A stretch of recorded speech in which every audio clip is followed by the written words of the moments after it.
It's really remarkable. I Want you to make part of this. First coronavirus vaccines arrives at USA hospital. Just take this in. Yeah, I mean, it is pretty incredible when you think about it, and also that there is technology involved, right? This isn't some of the tried and true technologies, right? These are new technologies, and we have other vaccines coming in mRNA. Pretty amazing to think of such innovation in a sector that, to most people until recently was pretty staid, right? And that's not that's For those who understand English, So I Sanjay, want you why to don't we make part of bring in this. former CDC Director Dr. Tom Frieden as well, because he read the CDC during the H1N1, Ebola, and Zika emergencies as well. So Dr. Frieden, interesting that New York chose to do it that way. And I do think it was significant. We don't know if that's the first vaccine around the country that was administered. It well could have been, but it certainly was in New York State.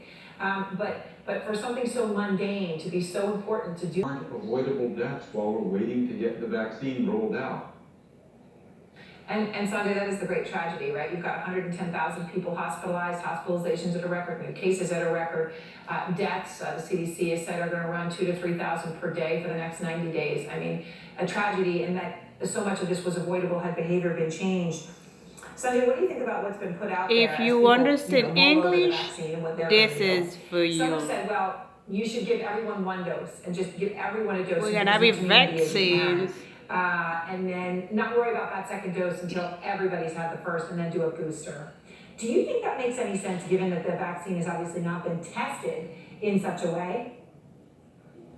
I've asked so many people about this, including Albert Bourla, who's the CEO of Pfizer, asked him about that this morning. We've talked to the FDA about this, Dr. Fauci. And I think, it's really interesting. I don't know if we have this graphic, maybe we don't, that basically shows how much protection people seem to be getting after a single dose. But regardless, what you hear from just about everybody is that what the data sort of points to is the efficacy of two doses. There was just a 3-week time period in between the first and second dose, so it's really hard to read too much into this. So Dr. Frieden, how long does it take? You heard the governor of New York saying next summer. You heard the Health and Human Services Secretary, Dr. Azar, implying it could be much sooner than that, right? In the next bill in Congress, where it'll be a tragedy because even a vaccine that's 100% effective will be 0% useful if people don't get it. Yeah, that's the thing. You need the public relations campaign and information. Thank you very much, Dr. Frieden, Dr. Gupta, and Anderson. Back to you. Yeah, it's just so extraordinary to watch this. Thank you. The president threatening states and election officials just before the election. Each state shall appoint in such manner as the legislature thereof may direct a number of electors equal to the number of senators and representatives to which the state may be entitled in the Congress. What does that mean? Well, take Michigan, for instance. They have 14 House members, 2 senators. They get 16 electoral votes today. How were those 16 electoral votes appointed? Well, it happened in that election we had a month ago. Remember that?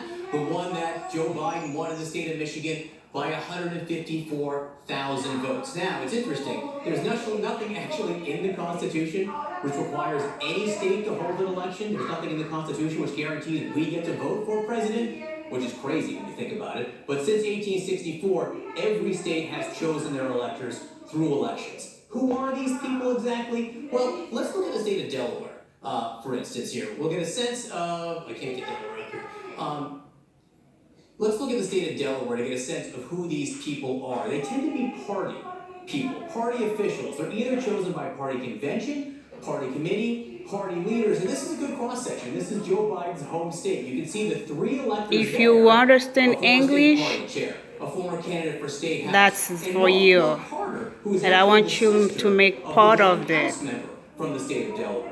These are the 3 people that will be voting for Joe Biden later today. These people are picked by the party a month, 2 months often, before the actual election day. They're picked for their loyalty, for their record of history, for their record of achievement with the party, Anderson.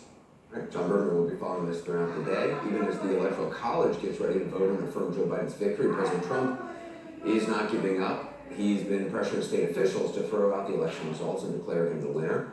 John Harward is live at the White House with details. So, John, let's talk about the president's latest pressure campaign against states.